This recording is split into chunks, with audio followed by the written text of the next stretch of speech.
वै ब्रह्मनिधये वासिष्ठाय नमो नमः। देवाधीनं जगत्सर्वं मन्त्राधीनश्च देवता ते मन्त्रा ब्राह्मणाधीना तस्माद् ब्राह्मण्य देवता। विप्रप्रसादात् धरणीधरोऽहं विप्रप्रसादात् कमलावरोऽहं विप्रप्रसादात् अजिताजितोऽहं विप्रप्रसादात् मम राम नामम्। चिन्तामणिर्लोकसुखं सुरद्धुः स्वर्गसम्पदं प्रियक्षतेन गुरोन् प्रीतो वैकुण्ठं योगिदुर्लभं। गुरुर्ब्रह्मा गुरुर्विष्णु गुरुर्देवो महेश्वरा गुरुर्साक्षात् परब्रह्म तस्मै श्री गुरुवे नमः। अज्ञानतिमिरान्धस्य ज्ञानाञ्जनशलाकया चक्षुरुन्मीलितं येन तस्मै श्री गुरवे नमः। तस्मै श्री गुरवे नमः। तस्मै श्री गुरवे नमः। हरि ओम। अग्निमजाधारणमलनिमा सर्वोपचारार्थे जलगन्धाक्षतपुष्पाणि समर्पयामि। ओम चंद्रमा मनसो जातचक्षुः सूर्यो अजायता श्रोत्राद्वायुष्य प्राणस्य मुखादग्निरजायता। ओम इदगुं भवेः प्रजनन्वै असुदसवीरगुं सर्वगणगुं स्वस्तये आत्मसनि प्रजासनि पशुसनि लोकशून्यभयसनि। अग्निः प्रजां बहुलां मे करोत्पन्नन् पयोरेतु अस्मासु धत्ता। आरती अति पावन पुराण की आरती अति पावन पुराण की। धर्म भक्ति विज्ञान खान की धर्म भक्ति विज्ञान खान की। आरती अति पावन पुराण की आरती अति पावन पुराण की।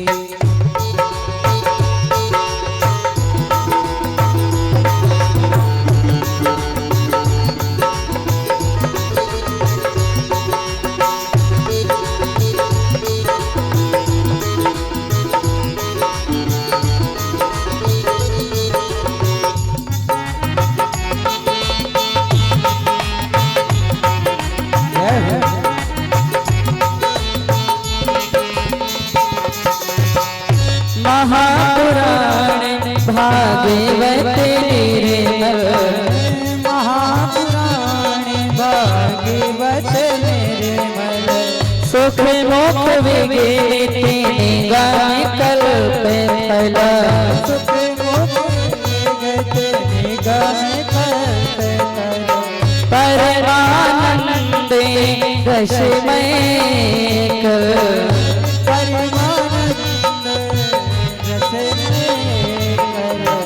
लीलारती रस रस निधान की। आरती अति पावन पुराण की आरती अति पावन पुराण की। आरती अति पावन पुराण की। कलमल मथन त्रिताप निवारण कलमल मथन त्रिताप निवारण। जन्म मृत्यु मैं भाव भय हारण जन्म मृत्यु भाव भय हारण। सेवक सतत सकल सुख कारण सेवक सतत सकल सुख कारण। सोम सदी हरि चरित गान की आरती अति पावन पुराण की।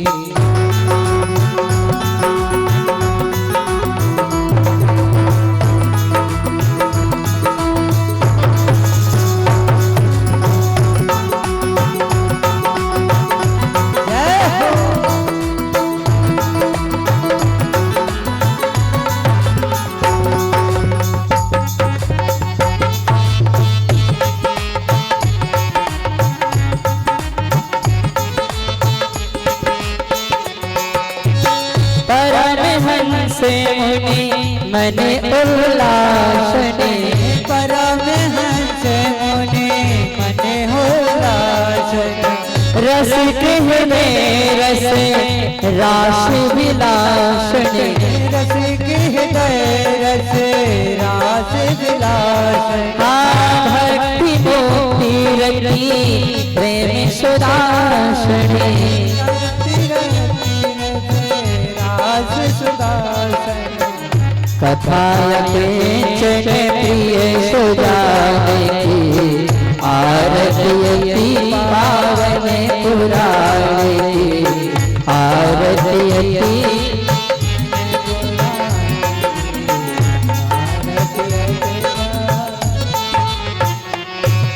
कर्पूरवारं करुणावतारं संसार सारं भुजगेन्द्रहारं सदा वसन्तं हृदयारविन्दे भवं भवानी सहितं तमां त्वमेव माता च पिता त्वमेव बन्धुः सखा त्वमेव विद्या च जडं त्वमेव सर्वं देव हरे राम हरे राम हरे राम हरे राम हरे राम हरे हरे राम हरे राम हरे राम हरे राम हरे राम हरे राम हरे राम हरे राम हरे राम हरे राम हरे राम हरे राम हरे राम हरे राम। हरि ओम जलिन सिद्धि गणेश पुष्पेदिया वंदनम आत्मा अभिवंदनम अतमत्रम पुष्पांजलिः हरि ओम जदनेन्य जदियमय जन्त देवास्तानि धर्माणि प्रथमान्याशन्ना तेहनाकं महिमानः सजन्त यत्र पूर्वे शाद्याः सन्ति देवाः हरि ओम एकदन्ताय विद्महे वक्रतुण्डाय धीमहि तन्नो श्रीदन्ते प्रचोदयात् हरि ओम नन्दनन्दनाय विद्महे यशोदानन्दनाय धीमहि तन्नो श्रीकृष्ण प्रचोदयात् हरि ओम नारायणाय विद्महे वासुदेवाय धीमहि तन्नो श्रीविष्णु प्रचोदयात् हरि ओम कात्यायनी च विद्महे कन्याकुमारी च धीमहि तन्नो श्रीलक्ष्मी प्रचोदयात् सेवन्ति कावकुलचम्पटपाटराजे पुन्नागजात करवे ररसाल पुष्पे बिल्व प्रवाल तुलसी दलमञ्जरीभिः त्वां पूजयामि जगदीश्वर मे प्रसीद नाना सुगन्ध पुष्पाणि यथा भवानि च पुष्पाञ्जलिर्मया दत्ता ग्रहण परमेश्वरी सुमन सुगंधित सुमनलीय सुमन सुगंधि पहार पुष्पांजलि अर्पण करूं नारायण करो स्वीकार। श्री पुराण पुरुषोत्तमाय नमः श्रीमद्भागवत महापुराणाय नमः श्री बालकृष्णाय नमः वंद पुष्पांजलिं समर्पयामि। चढ़ा दीजिए। बोलिए श्रीमद्भागवत महापुराण की जय हो। श्री भागवत भगवान की जय हो। श्री व्यासी महाराज की जय हो। श्री वृंदावन धाम की जय हो। श्री यमुना महारानी की जय श्री हो। बांके बिहारी लाल सरकार की जय हो। जय जय श्री राधे श्याम। पूज्य महाराज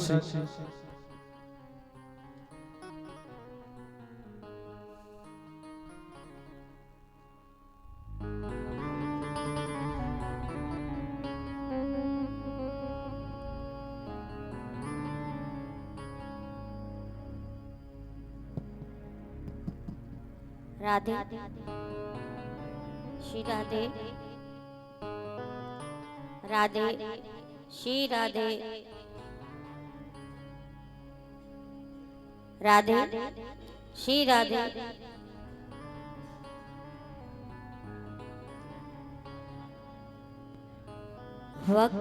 वक्रतुंडाय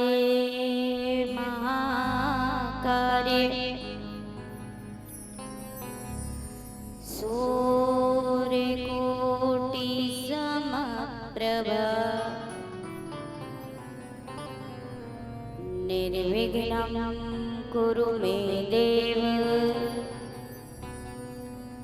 सर्वकार्येषु सर्वदा।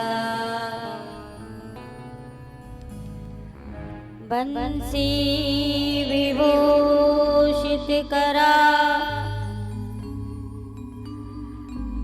नवनीरदाभा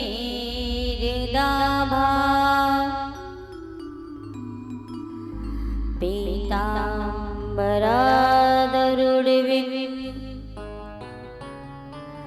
बाफलधरुष्ठा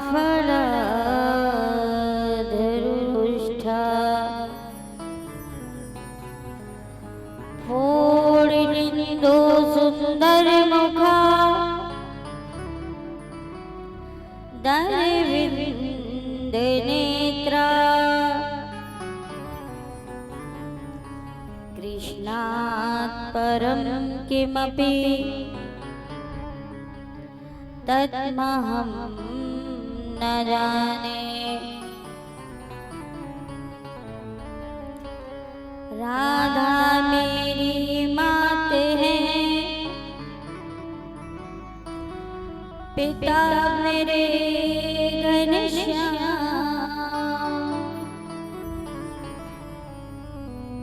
इन दोनों के चरणों में मेरा कोटि कोटि प्रणाम।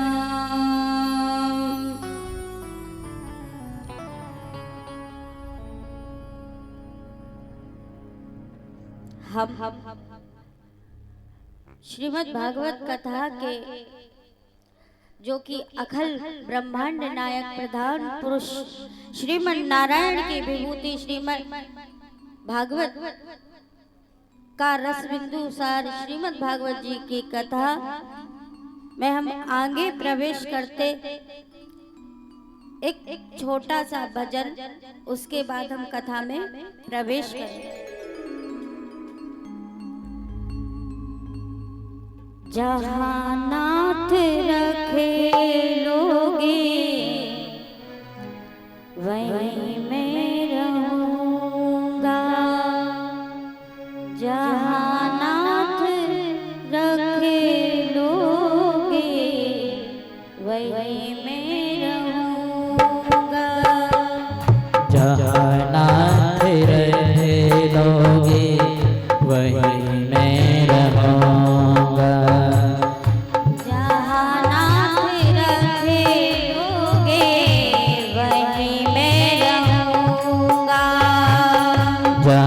नाथ रखे लोगे वहीं मैं रहूँगा। जहाँ ले चलोगे वहीं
जहाँ ले चलोगे वहीं मैं चलूँगा। जहाँ ले चलोगे वहीं मैं चलूँगा। जहाँ ले चलोगे वहीं मैं चलूँगा।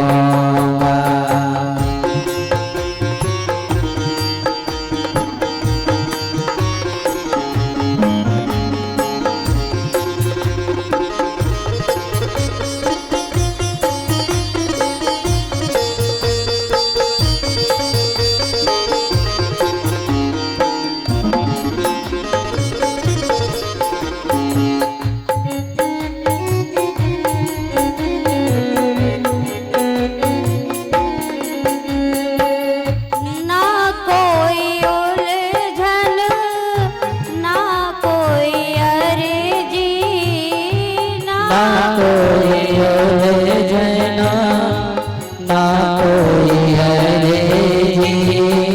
कर लो करा लो आपकी है मर्जी। कर लो करा लो आपकी है मर्जी। कर लो करा लो आपकी है मर्जी। कर लो करा लो आपकी है मर्जी। जहाँ ले चलोगे वहीं मैं चलूँगा।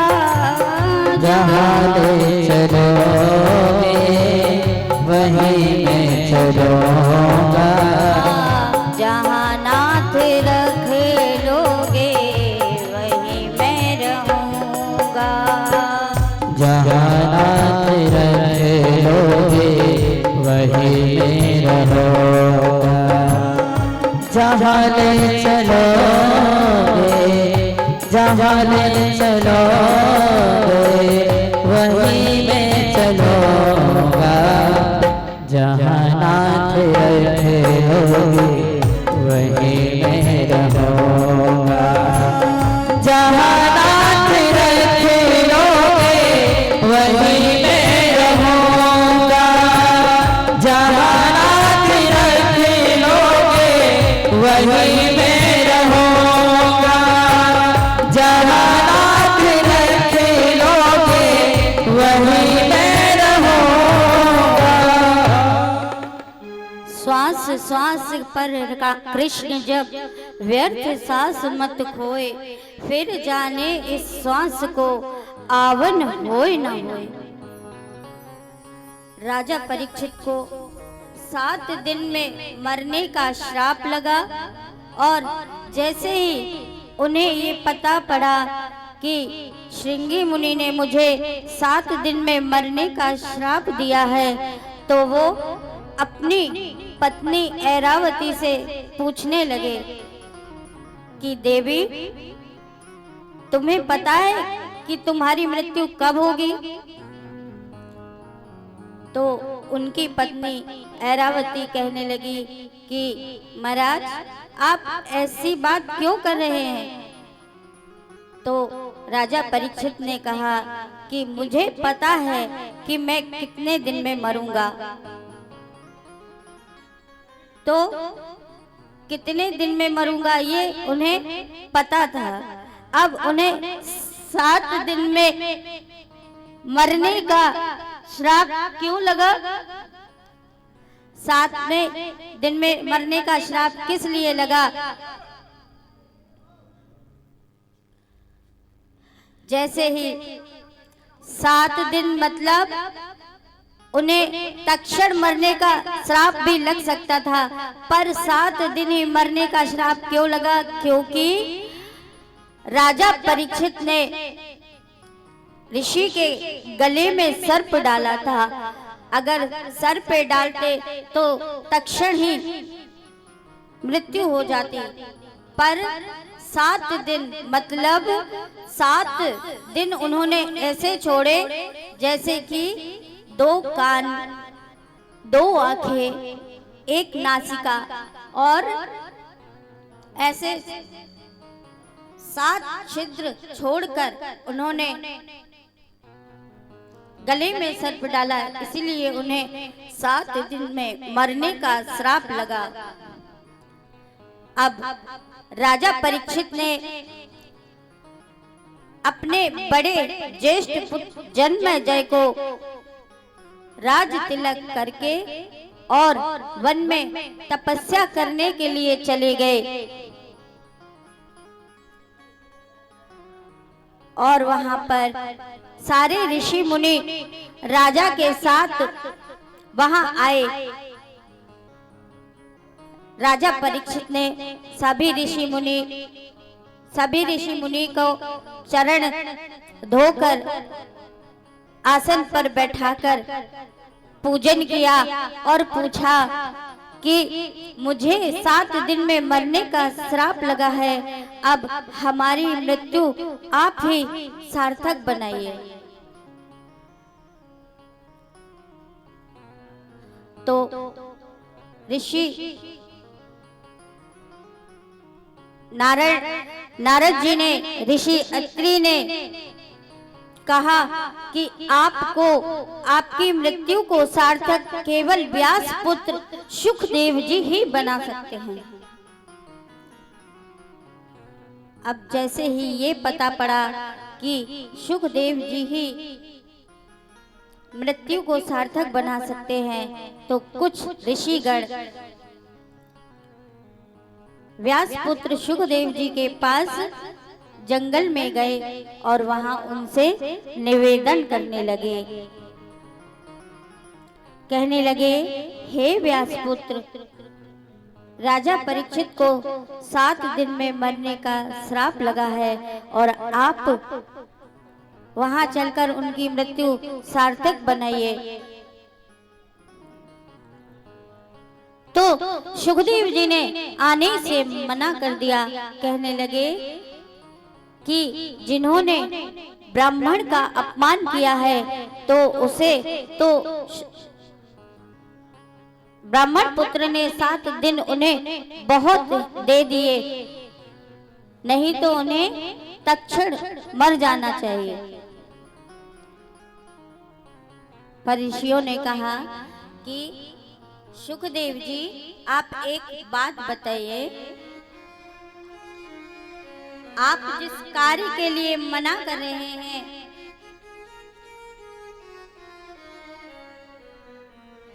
जैसे एक सरोवर है, एक राजा ने एक सरोवर बनवाया, उस सरोवर के किनारे एक ब्राह्मण हरि का नाम ले रहा है, जप कर रहा है और एक अंधा वहां से चला आ रहा है, उसको जाना कहीं और है पर वो उस सरोवर के पास आ रहा है और गिरने वाला है। तो आप ये बात बताइए कि इसमें गलती किसकी है? वो अंधा तो आ रहा है, उसको दिखाई तो दे नहीं रहा, और वो अंधा आकर उस सरोवर में गिर गया, तो गलती किसकी है? उस राजा की जिसने सरोवर बनवाया, कि उस ब्राह्मण की जो कि उस सरोवर में गिरते हुए को देखता रहा? आप भी उसी ब्राह्मण की तरह कार्य कर रहे हैं कि राजा परीक्षित को मृत्यु सार्थक बनाने में आप मना कर रहे हो। जैसे ही सुखदेव जी को ये बात सही लगी, वैसे ही सुखदेव जी वहां से उन ऋषियों के साथ चल पड़े और जहां राजा परीक्षित जी थे वहां आकर आए। वहां राजा परीक्षित ने उनके चरणों की वंदन किया, उन्हें उच्च आसन दिया और उन्हें पूजन अर्चन कर कर सम्मान के साथ बैठाया।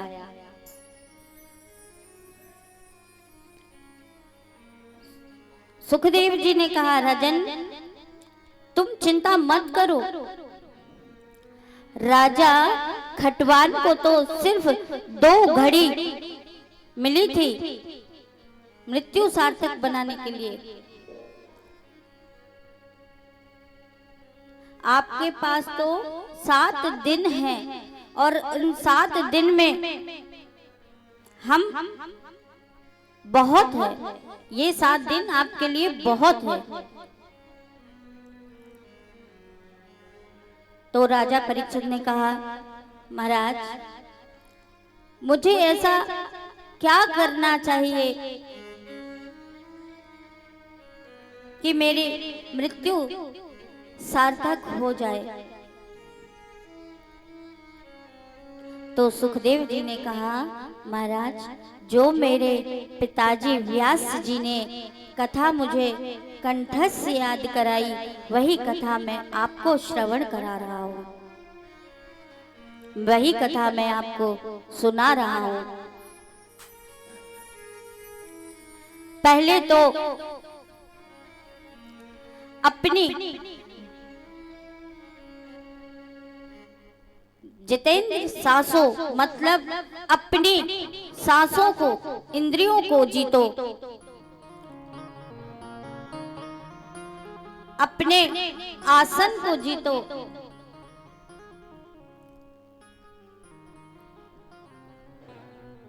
सुबह सुबह उठ के व्यायाम करना चाहिए, सूर्य नमस्कार करना चाहिए,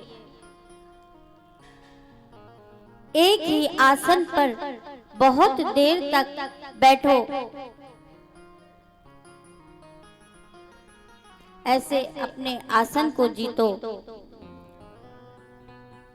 जितेंद्र संगो मतलब अच्छे लोगों का संग करो, बुरे लोगों का संग छोड़ दो, क्योंकि अच्छे लोग वो होते हैं जो आपको कड़वी बातें कहे, आपको सही रास्ता दिखाए, और बुरे लोग वो होते हैं जो आपके साथ रहकर मीठे मीठे रस की बातें करते रहे।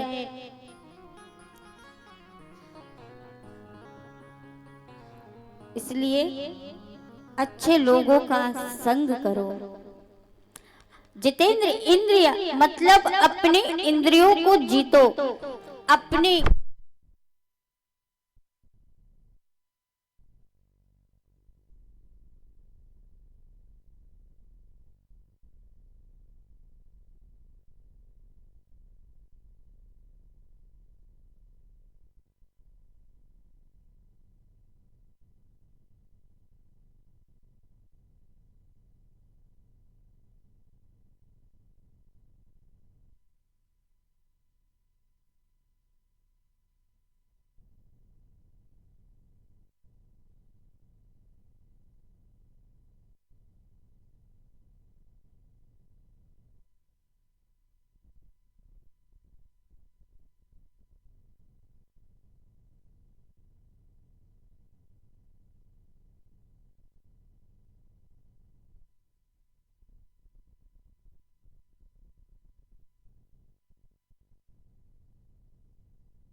अपनी इंद्रियों को जीतो और इंद्रियों को जीतकर अपनी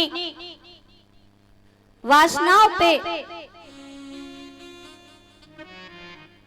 हमारी वासनाएं, हमारा मन, हमारी इंद्रियां, ये है।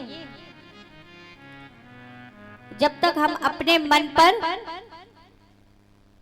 कंट्रोल नहीं करेंगे, जब तक हमारा मन भटकता रहेगा। इसलिए हमें अपने मन पे कंट्रोल करना चाहिए, अपने मन को एक ही स्थान एक ही, मतलब प्रभु के चरणों में ही लगाना चाहिए। इसलिए जितेंद्र इंद्रिया, हे राजन, तुम्हारी मृत्यु सार्थक, मतलब तुम ना ही तुमने ब्राह्मण का अपमान किया होता और ना ही तुम्हें ये श्राप लगा होता और ना ही आज हमें प्रभु की कथा करने का अवसर प्रदान हुआ होता। ऐसे सुखदेव जी और राजा परीक्षित जी दोनों का मिलाप हुआ और सुखदेव जी ने राजा परीक्षित जी को श्रीमद् भागवत रस कथा का आनंद दिया। एक बार एक छोटा सा बालक था। वो बालक अपने माँ बाप को बड़ा तंग करता था क्योंकि छोटा था, इसलिए उनके माँ बाप उससे बड़ा परेशान हो गए और वो खाता बहुत था। अब जैसे जैसे वो बड़ा हुआ उसकी भूख बढ़ती गई।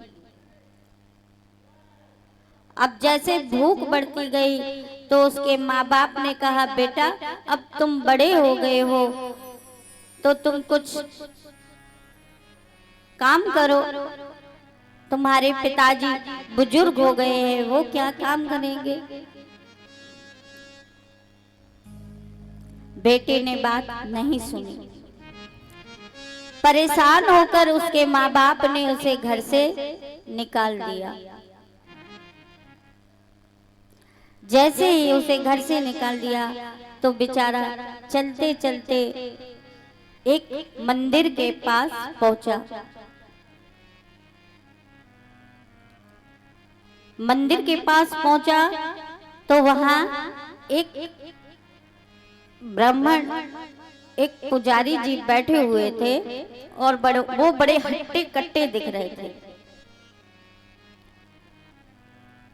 तो उसने सोचा कि अरे ये इतने हट्टे कट्टे ब्राह्मण हैं, यहाँ खाने की व्यवस्था अच्छी हो। तो उस पुत्र ने कहा, उस बालक ने कहा कि महाराज ऋषि, आप मुझे अपने शरण में रख लीजिए, मुझे अपना शिष्य बना लीजिए। तो गुरुजी ने कहा ठीक है, बन जाओ, मेरा क्या है, मुझे तो शिष्य बनाना है, बन जाओ। गुरुजी ने कहा लो संकल्प। तो उसने संकल्प लिया। उसने कहा गुरुजी, यहाँ मुझे खाने की व्यवस्था तो होगी ना। गुरुजी ने कहा हाँ, तुम जितना चाहो उतना खाना। कहने लगा ठीक है।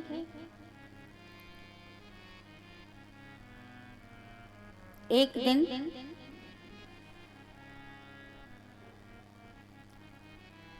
एक पंक्ति में बैठ के भोजन कर रहा था। उसने एक पंक्ति उठ गई, दूसरी उठ गई, तीसरी उठ गई, चौथी पंक्ति में भी वो बैठा ही रहा। और जैसे ही चौथी पंक्ति हुई वो भोजन कर कर उठा, क्योंकि भूख उसे बहुत सताती थी और वो भूखा रह ही नहीं सकता था।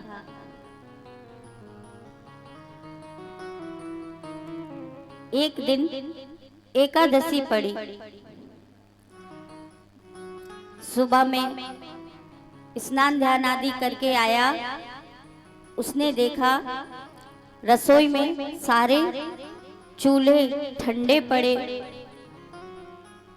सारे ऋषि मुनि श्रीमन्नारायण का जप कर रहे हैं। देखकर वो निराश हो गया और निराश होकर, उदास होकर वो गुरुजी के पास पहुंचा। कहने लगा गुरुजी, आज क्या बात है, रसोई के सारे चूल्हे ठंडे पड़े। गुरुजी ने कहा कि आज एकादशी है, आप भी व्रत रखो। तो वो कहने लगा गुरुजी एकादशी आप ही जानो, हमसे भूख सहन नहीं होती, आप तो हमें दे दो। गुरुजी ने कहा तुम्हें खाना बनाना आता है, भोजन बनाना आता है? तो उसने कहा अब मरता क्या नहीं करता, भूख तो लगी है तो बना लेंगे। तो गुरुजी ने कहा कि ठीक है। उन्होंने अपने शिष्यों से कहा जाइए इसे भोजन की सामग्री दे दो। उसने लिया और नदी के किनारे बैठ गया। और गुरुजी ने ये भी कहा कि जब भोजन पाओ तो भगवान को भोग लगा के पाना। उसने कहा ठीक है। गया, नदी के किनारे बैठा, भोजन बनाया। और जैसे ही भोजन बनाया और पत्तल लगाकर बैठा तो उसे गुरुजी की बात याद आ गई कि जब भी भोजन करना ठाकुर जी को भोग लगा के करना। तो बस अब बुला रहा है, राजा राम आए, सीता राम आए, मेरे भोजन का भोग लगाइए। राजा राम आए, सीता राम आए, मेरे भोजन का भोग लगाइए। राजा राम आए, सीता राम आए, मेरे भोजन का भोग लगाइए। राजा राम आए, सीता राम आए, मेरे भोजन का भोग लगाइए।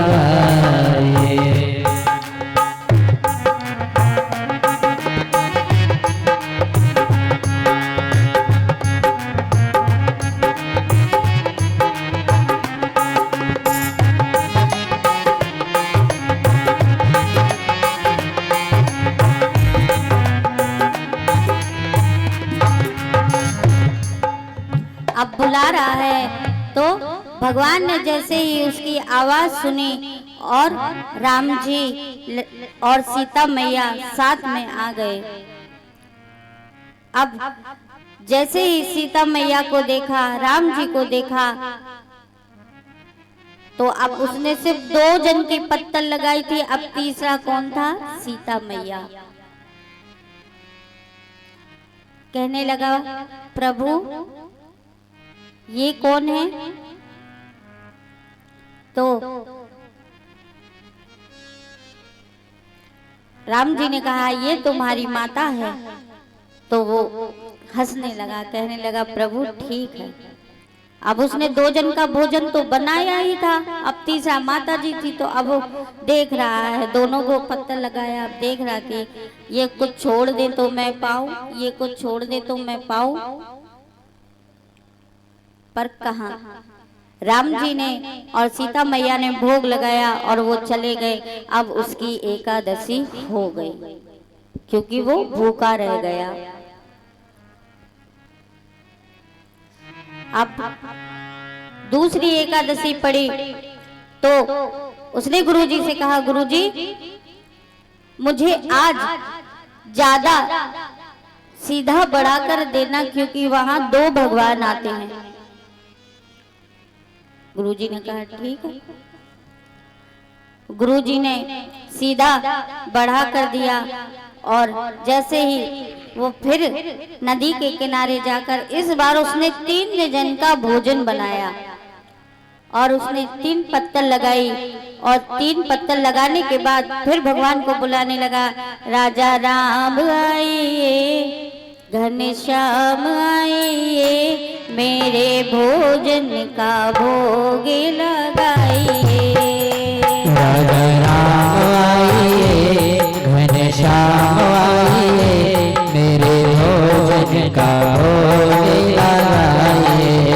जैसे ही उसने फिर से पुकारा तो इस बार भगवान राम, सीता जी और लक्ष्मण जी आ गए और जब तीनों आ गए और उसने देखा कि अरे रे रे रे, हमने तो 3 जन का भोजन बनाया, अब ये आ गए। अब जैसे ही उनने देखा तो फिर पूछने लगा, प्रभु ये कौन है? तो राम जी कहने लगे, ये माता है, ये हमारे भैया है। तो बस हंसने लगा, कहने लगे, आए अच्छे आए, पर ये तुम्हारे भैया है, ना शकल से दिख रहे हैं और ना लग रहे हैं। तो लक्ष्मण जी तो थोड़ी, उन्हें गुस्सा ज्यादा आ जाता, तो वो थोड़ा उदास हो गए। तो राम जी ने इशारा कर दिया, रहने दे रहने दे, बस बस।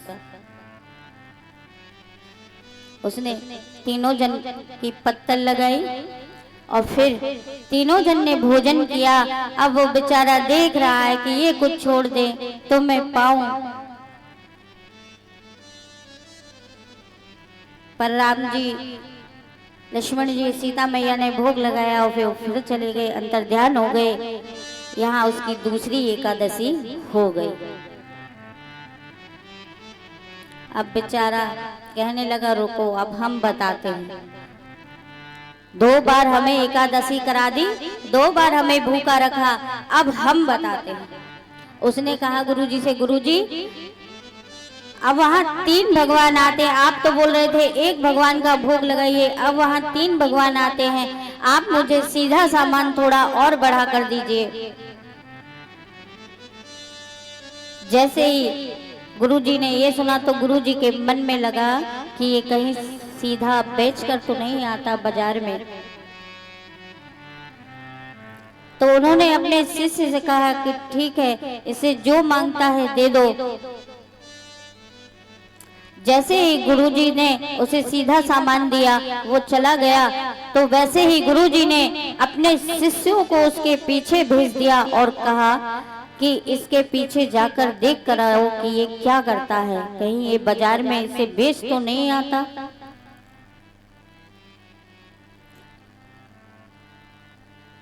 और गुरुजी भी उनके पीछे पीछे गए देखने के लिए।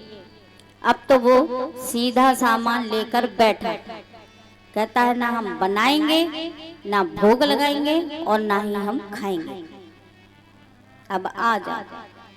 अब बिना भोजन बनाए भगवान को बुलाने लगा। भूल करोगे यदि तज लोगे भोजन रूखे सूखे, भूल करोगे यदि तज लोगे भोजन रूखे सूखे। आज मंदिर में एकादशी है, पड़े रहोगे भूखे। राजा राम आइए, प्रभु राम आइए, मेरे भोजन का भोग लगाइए। राजा राम आइए, सीता राम आइए, मेरे भोजन का भोग लगाइए।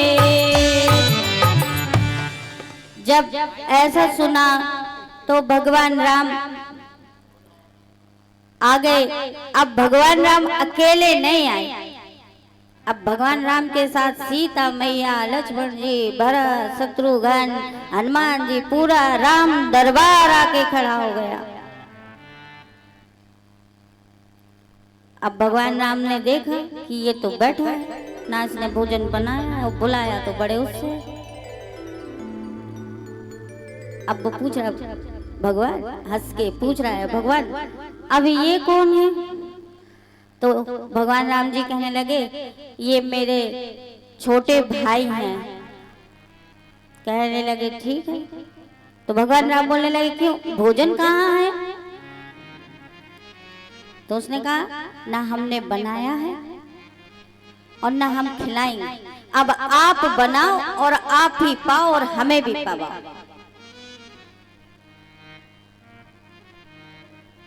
भगवान राम तो असमंजस में पड़ गए कि बताओ कैसा भक्त है।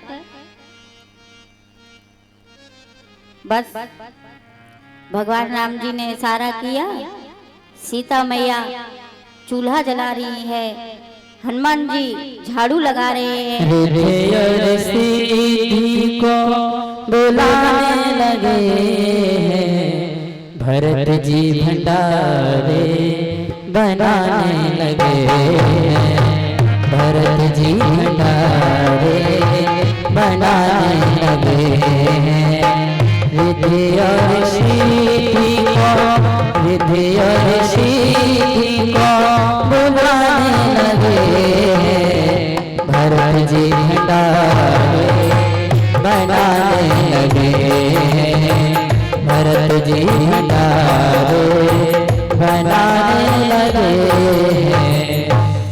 अब भरत जी भोजन बना रहे हैं और वो बैठा है बिल्कुल पेड़ की छांव में, देख रहा है बनाओ।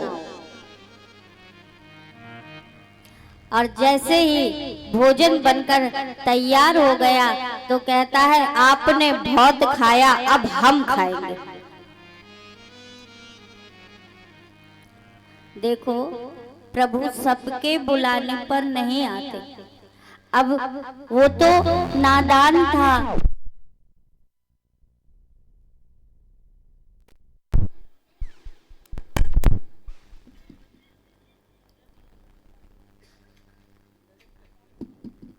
वो तो नादान था, नाबालिग था। उसको क्या ज्ञान कि प्रभु आते भी हैं कि नहीं आते। उसको तो बस एक ही बात थी कि गुरुजी ने कहा है कि प्रभु को भोग लगाकर खाना, तो प्रभु को भोग लगाकर ही खाना।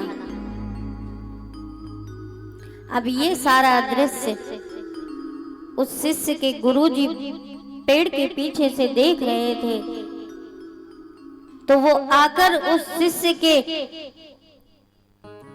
चरणों पर गिर पड़े कि बताओ, मैं इतना ज्ञानी ध्यानी हूँ, आज तक मुझे प्रभु के दर्शन नहीं हुए और तुझे आज प्रभु ने दर्शन दे दिए।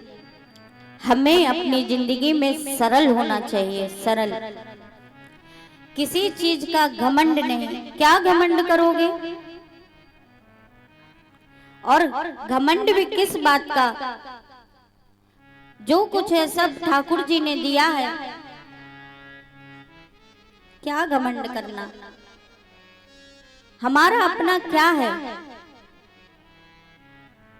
ऐसे सरल बनो, क्योंकि जब तक आप सरल नहीं बनेंगे, जब तक ठाकुर जी आपको दर्शन नहीं देंगे, ठाकुर जी आपका हाथ नहीं पकड़ेंगे, इसलिए सरल बनो। ऐसे ही सुखदेव जी ने राजा परीक्षित को कथा सुनाई। अब यहाँ पर भगवान नारायण ने सृष्टि सर्जन के लिए ब्रह्मा जी से कहा, और सबसे पहले ब्रह्मा जी भगवान विष्णु की नाभि से कमल और कमल से ब्रह्मा जी की उत्पत्ति हुई।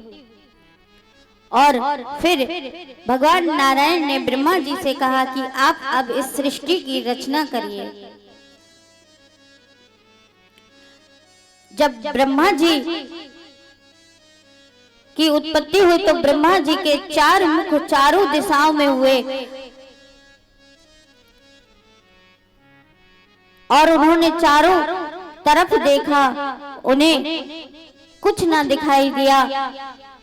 फिर उन्होंने उस कमल की नाल को पकड़कर समुद्र में जाकर देखा तो उन्हें 2 शब्द सुनाई दिए, सिर्फ ता और पा, मतलब तपस्या, तप।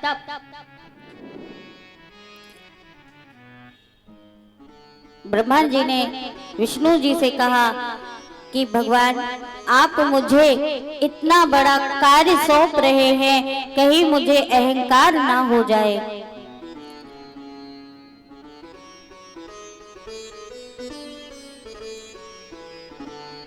ब्रह्मा जी की बात सुनकर नारायण जी ने कहा नहीं। ऐसे ही नारायण सृष्टि की रचना करते हैं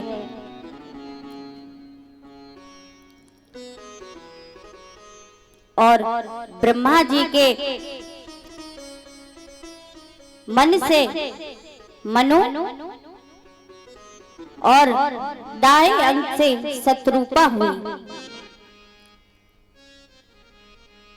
स्वयंभू मनु अरे शत्रुपा, स्वयंभू मनु अरे शत्रुपा, जिनते भैया सृष्टि अनोपा।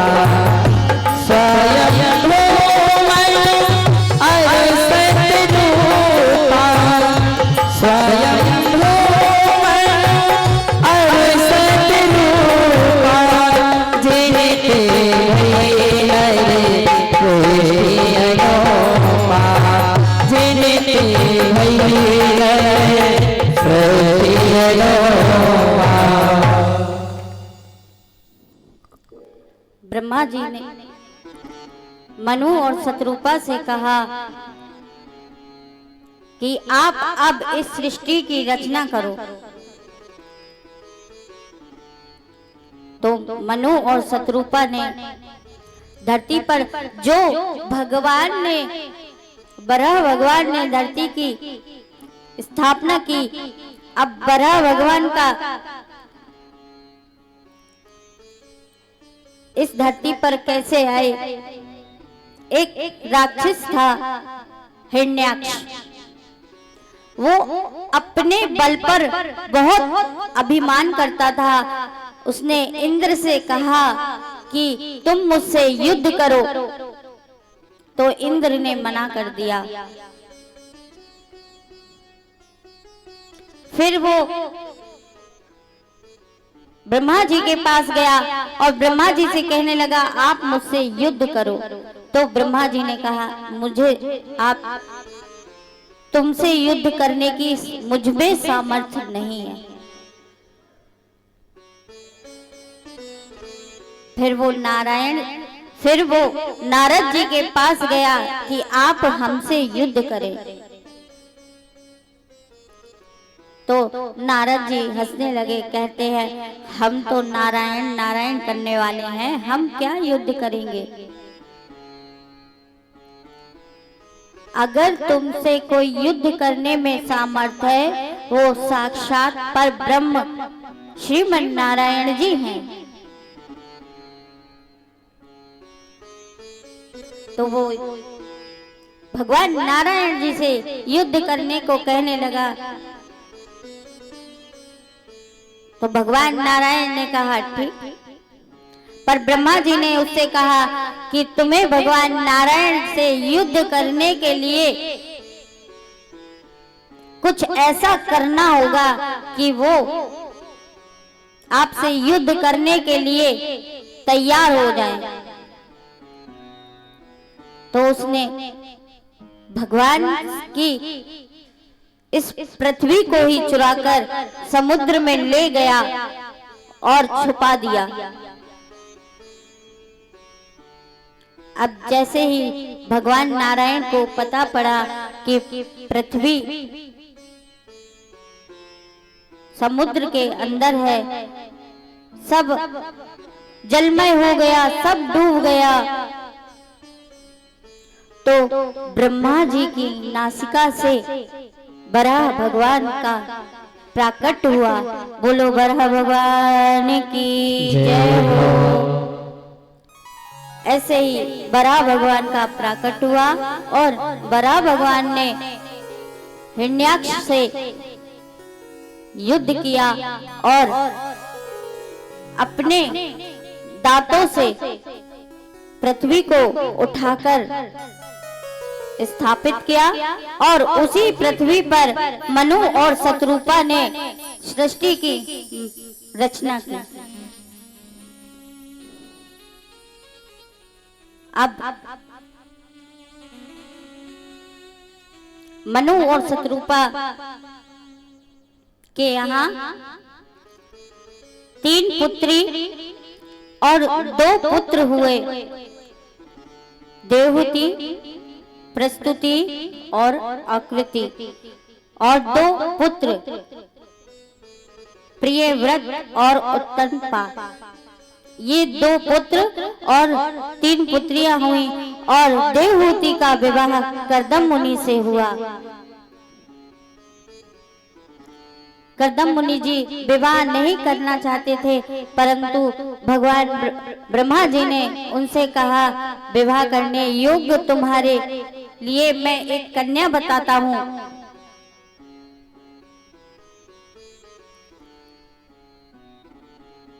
तो जैसे ही उन्हें पता पड़ा तो वो विवाह करने के लिए तैयार हो गए और देवहूति को लेकर मनु शतरूपा कर्दम मुनि के पास गए और कहते हैं संस्कार,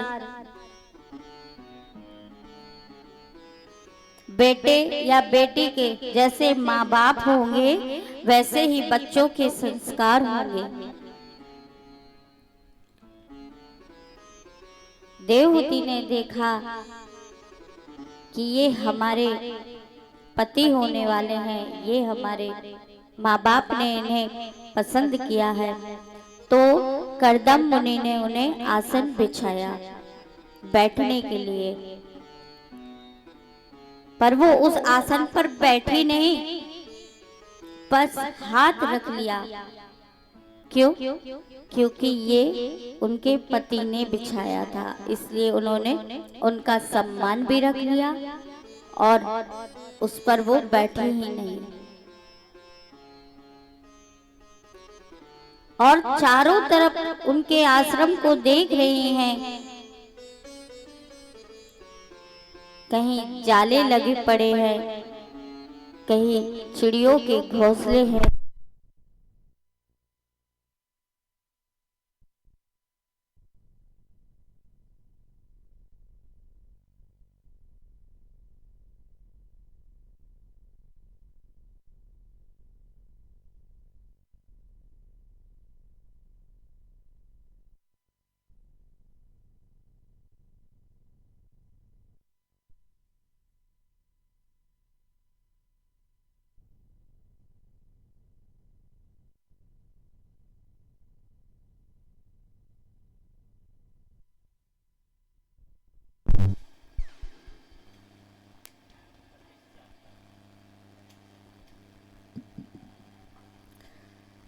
तो उन्होंने हाथ रख लिया कि मेरे पति का सम्मान भी रह जाए और मेरे संस्कार भी रहे।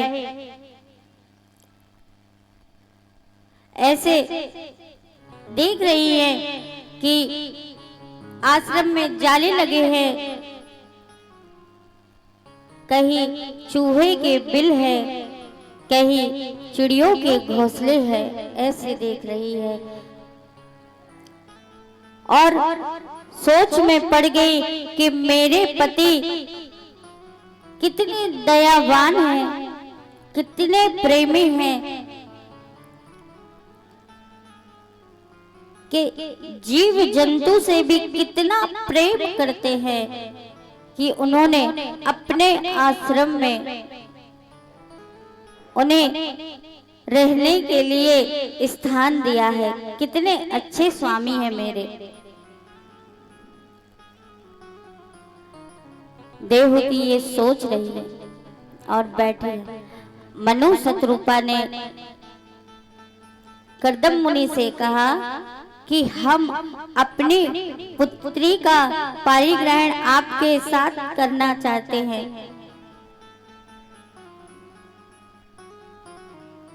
कर्दम मुनि जी ने कहा कि माता, पहले आप मुझे देख लीजिए, क्या आप मुझ जैसे ऋषि के साथ अपनी पुत्री का विवाह करना चाहते हैं? पहले आप मुझे देख तो लीजिए।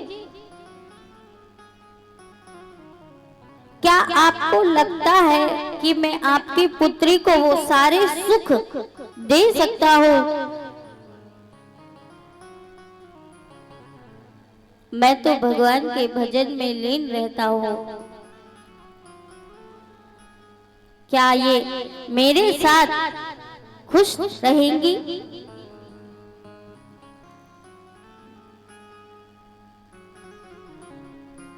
बेटी का विवाह बेटी से बिना पूछे करे तो वो अच्छा नहीं है। कर्दम मुनि ने कहा, अगर आपकी बेटी हमें स्वीकारती हैं तो हम विवाह करने के लिए तैयार हैं।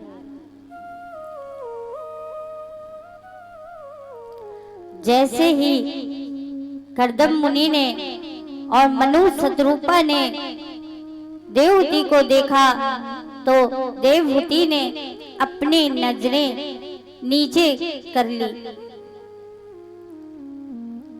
जब बेटी ऐसा करे ना तो समझ जाना चाहिए कि ये संस्कार होते हैं माँ बाप के, जो अपने बेटे को उन्होंने दिए थे।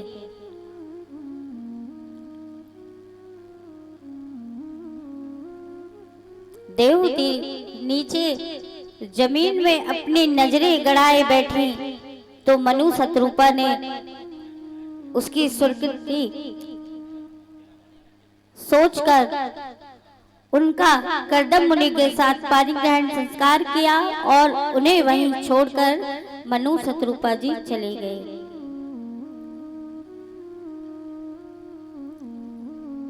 अब कर्दम मुनि और देवहूति रहने लगे और कर्दम मुनि अपनी तपस्या में लीन हो गए।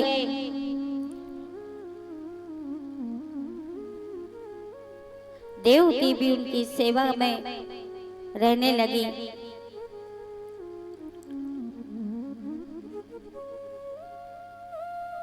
देवहूति का शरीर एकदम सूख गया। भूख प्यास क्या होती है उन्हें कुछ पता ही नहीं चलता। वो अपने पति की सेवा में इतनी तत्पर रहती।